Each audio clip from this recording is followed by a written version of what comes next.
अस्सलाम वालेकुम जी। आज का हमारा टॉपिक है होलोग्राफी एप्लीकेशन ऑफ लेजर्स। देख रहे हैं कि लेजर का इस्तेमाल कहाँ-कहाँ है, तो उसमें से एक बहुत इंपॉर्टेंट टॉपिक जो मॉडर्न आप इरा के मुताबिक कह लें वो होलोग्राफी है। अब होलोग्राफी क्या थी? 1948 में डेनिस गेबर ने एक टू स्टेप लेंसलेस इमेजिंग प्रोसेस बनाया। ये एक ऐसी टेक्नीक थी, कह लो कि नई टेक्नीक, जिसमें आप फोटोग्राफ करते हैं ऑब्जेक्ट्स को वेव फ्रंट के रिकंस्ट्रक्शन से। इस टेक्निक को होलोग्राफी का नाम दिया गया। अब होलोग्राफिक दो वर्ड्स का कंबो था। आपके पास ग्रीक वर्ड होलोस, जिसका मतलब एज अ होल आता है, और ग्राफीन का मतलब राइट था, यानी कि होलोग्राफी का मतलब राइटिंग द कंप्लीट इमेज। अब बेसिक अगर आउटलाइन की जाए कि ये होता क्या है, तो आप बुनियादी तौर पे क्या करते हैं, रिकॉर्ड करते हैं एक इंटरफेरेंस पैटर्न।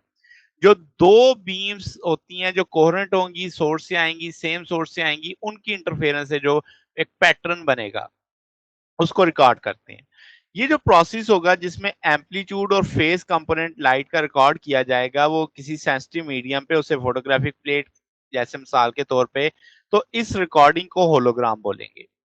अब होलोग्राफी में इंटेंस कोहेरेंट लाइट सोर्स चाहिए। लेजर उस वक्त नहीं थी जब 1948 की बात कर रहे हैं।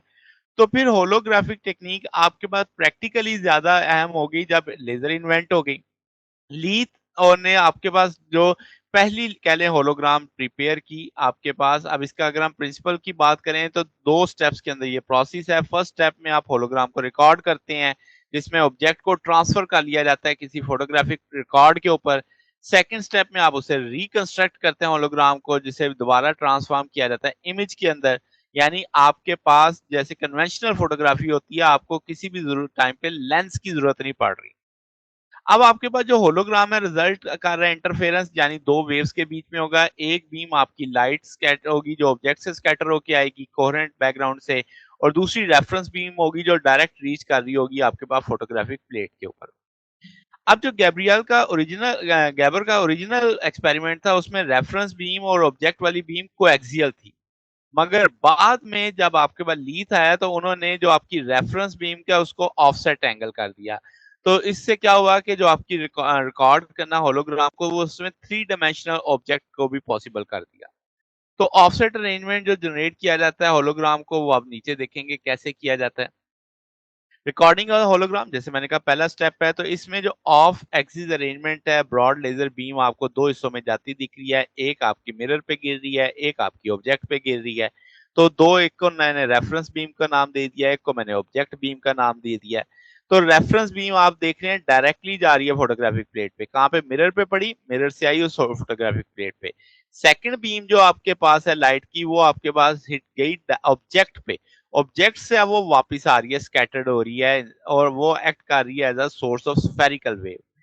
अब जो इसका लाइट का हिस्सा है जो स्कैटर्ड हो रहा है ऑब्जेक्ट से, जब वो जाएगा फोटोग्राफिक प्लेट पे, तो वहां पे दो अब एक तरह से वेव्स आ रही हैं।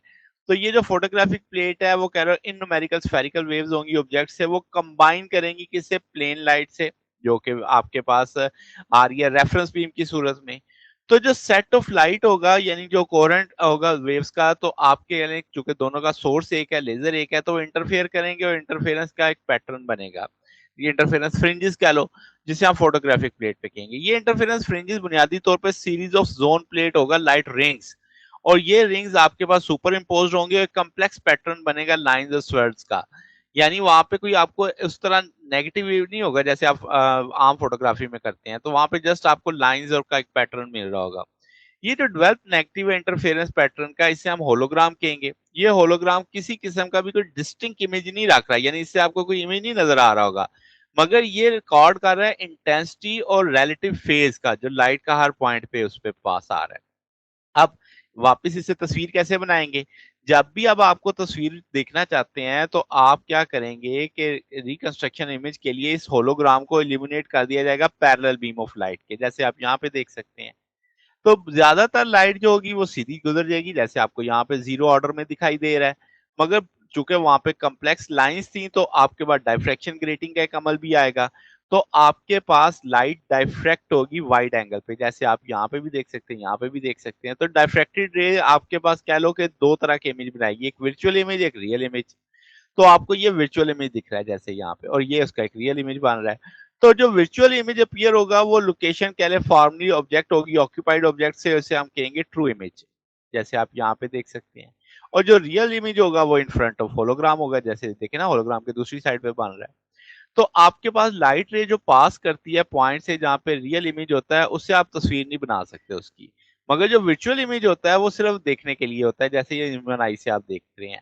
तो ऑब्जर्वर अगर मूव भी करेगा डिफरेंट पोजीशन पे, लुक अराउंड द इमेज, तो आप देखेंगे कि वो उसको देख पाएगा। यानी डायरेक्टली आपके पास वो जैसे रियल ऑब्जेक्ट को देख रहा होगा। तो ये जो होलोग्राम होगी, ये जो ट्रांसमिशन है होलोग्राम की, इसे यानी उसमें से वो देख रहा है, इस होलोग्राम के अंदर से। तो हम कह सकते हैं कि आपके पास जो ओरिजिनल कॉन्फ़िगरेशन अडॉप्ट की थी गेबर ने, वो जो यानी होलोग्राम को रिकॉर्ड करने की, वो कोएक्सियल थी। ये जैसे मैं पहले भी बता के आ चुका हूँ।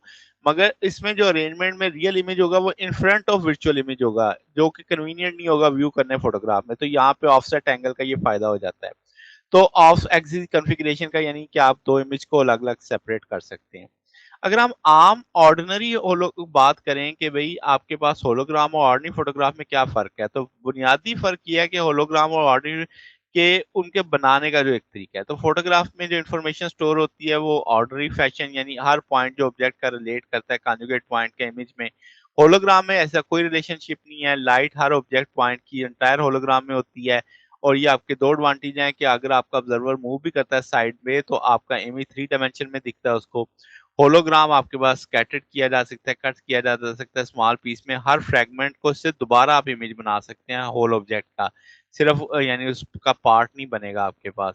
फिर मगर अगर आप टू डायमेंशनल इमेज की बात करें, जो ऑर्डिनरी फोटोग्राफ होता है, उसमें क्या होता है कि आप लेंस से फोकस करते हैं लाइट को यानी किसी भी थ्री डायमेंशनल ऑब्जेक्ट के ऊपर, और फिर आपका टू डायमेंशनल इमेज ऑब्जेक्ट का बन जाता है, एक नेगेटिव बनता है जिसे आप हासिल करते हो फिल्म को डेवलप करने से, उसका पॉजिटिव हासिल करते हैं। ये पॉजिटिव प्रिंट जो होता है इसमें टू डायमेंशनल आता है, जो लाइट की इंटेंसिटी जो आपने रिसीव करती है उसके मुताबिक वो आता है। इसमें कोई इन्फॉर्म आपके पास स्केयर एम्पलीट्यूड के लिहाज से यानी इंटेंसिटी के लिहाज से वो इमेज तैयार हो रहा होता है। इसमें आपके पास जो इन्फॉर्मेशन होती है फेज की, वो वहाँ पे रिकॉर्ड नहीं होती, वो खत्म हो जाती है। तो ये एक बेसिक डिफरेंस आ जाता है होलोग्राम और ऑर्डिनरी फोटोग्राफ के बीच में। तो ये हमारे पास आज का टॉपिक था। अगर आपको इसमें कोई बात पूछनी हो, डाउट हो, तो नीचे कमेंट्स में पूछ सकते हैं। वीडियो अच्छी लगी हो तो वीडियो को लाइक कीजिएगा, दोस्तों के साथ शेयर कीजिएगा, चैनल को सब्सक्राइब कर दीजिएगा। अब तक के लिए इतना ही, बकिया इंशाल्लाह फिर नेक्स्ट देखेंगे। ओके, अल्लाह हाफिज।